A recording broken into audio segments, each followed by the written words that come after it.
Frutiger Aero. It's pretty fashionable to talk about now that the late 90s through mid-2000s kids are old enough to have both nostalgia and opinions. As a 2000 kid exactly, I put myself right in the middle of the crowd to say, I think people have flanderized their characterization of this style quite a bit. What I mean is that in the almost 20 years this style hasn't been fashionable, I think people have taken specific items from it and tried to say that it was the most important part of the whole style, which is then countered quite easily with any kind of look at the whole thing. I also argue that people today don't give people of the past enough credit as far as intelligence goes, but I'll get to that. Before I can really argue anything, I need to clarify where I personally stand in all of this so you know where I'm coming from. I don't work in tech or design. I'm a writer with a day job in education. What I know about technology comes from me simply having fun with and being curious about its working and history. In fact, my usage of older devices such as my precious old ThinkPads is simply because the new stuff is mind-numbingly boring in my opinion, as well as just way too expensive these days. So I like things of the past that I couldn't quite afford when they were new. Naturally, I'm quite warm to this whole Frutiger Aero thing, but that doesn't stop me from being frustrated by a lot of the discussion surrounding it. Not all of it, but a lot of it nonetheless. First of all, what is it? Well, that font is Frutiger and that desktop environment is Aero.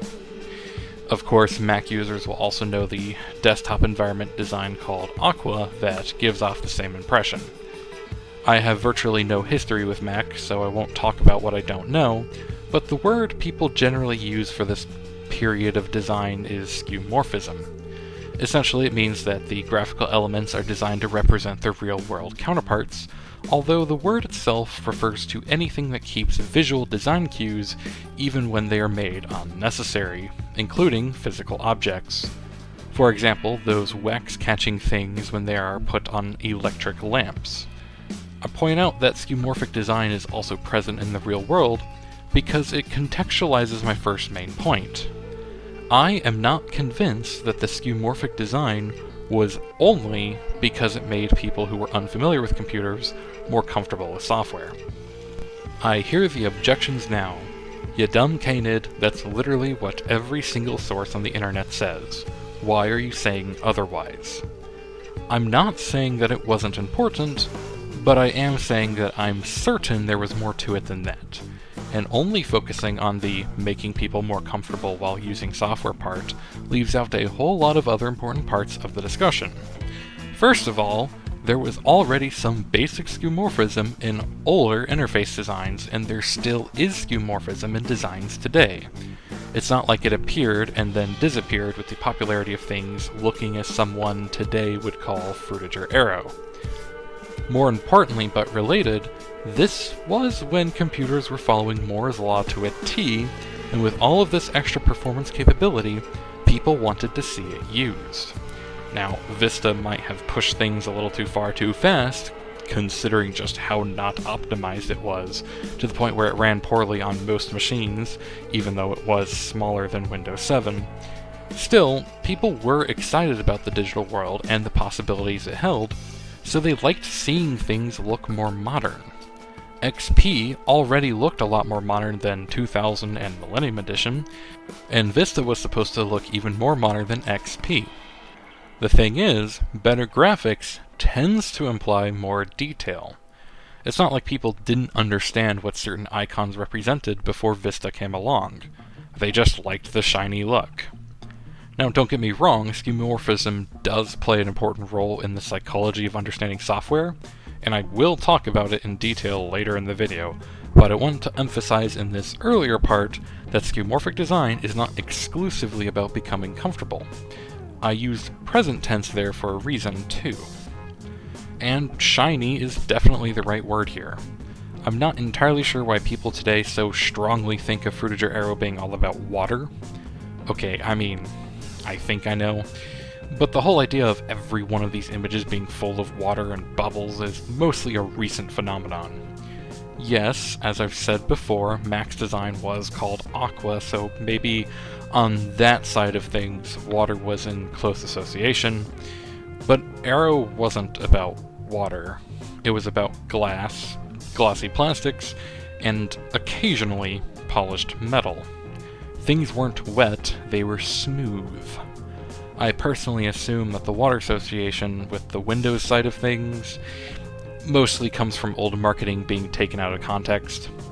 Imagine you're a graphic designer during this time, and you're tasked with making promotional images about products which have these reflective, smooth qualities as well as weird shapes, and water is an easy choice to have surrounding the product.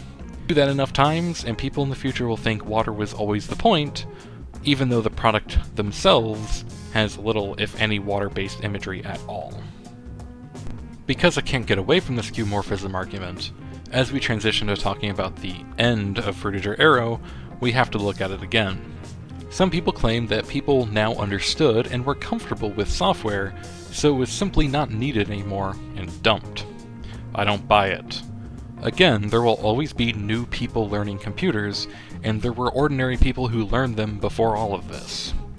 But it's worth mentioning the end of the Frutiger Aero era is closely associated with the overproduction of cheap, plasticky stuff. Physical products themselves were now looked at harshly if they were plastic and brightly colored because that seemed cheap, and thanks to the same company that had made bright colors and fun shapes popular, suddenly minimalist, gray and black rectangles were becoming fashionable. Aluminum was in and acrylic was out.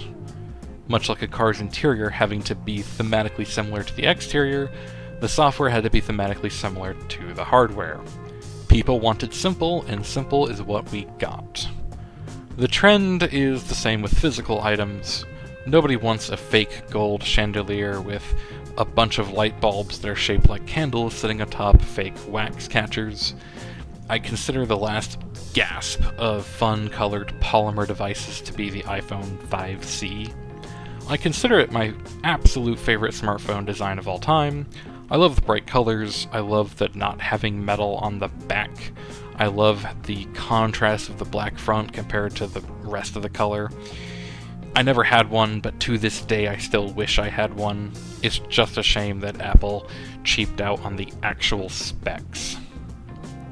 At the end of the day, as much as I really like how a lot of the later Aero stuff looked, especially Windows 7, I don't completely hate minimalism either, although I think lately minimalism has gone way too far. My point is, you can have simple designs that aren't cluttered that are still nice to look at. Minimalism can become utilitarian really quickly, and utilitarian design is just not something I like in any context. Dullness is a drain on mental health.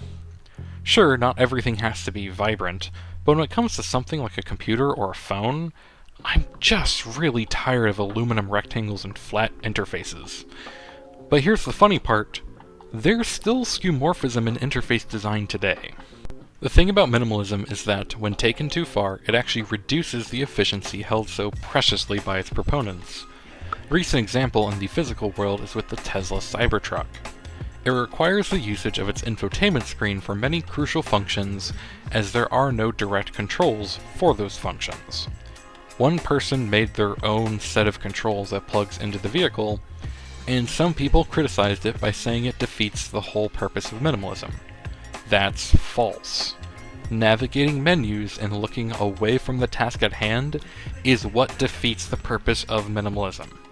Making something easier to use without having to think about it is an act of minimalism. If everything on a computer interface looks the exact same, then it takes extra time and thought to learn how to use it. JonTron made a video about the trend in logos, and his points about the Adobe Suite's icons is exactly my point here. Even color differences make differentiation much faster. Status quo won't do. Change it! Ooh. Much better. You're not feeling this? But you can't tell them apart? You mean you can't down there on the taskbar? You can't tell them all apart now? Like you could before by sight? What is with these companies, honestly? Like nothing was wrong with the way it was before. Each one had its own color, You can tell exactly which program was what, which is kind of important when you're working in professional programs when they're on your taskbar. No, says Adobe. Assuming a designer doesn't want everything to just be words because it would look cluttered, what's the best way to label, say, a delete folder? Well, a basic picture of a trash can does the job. The more abstract things are, the harder they are to intuitively use without thought, which ends up working against minimalism. I just get really irritated when people try to say that skeuomorphism only existed at a time people didn't understand computers and it is unnecessary now. It's just not what its only purpose was, and it negates the role it still serves today. And with that, keep writing.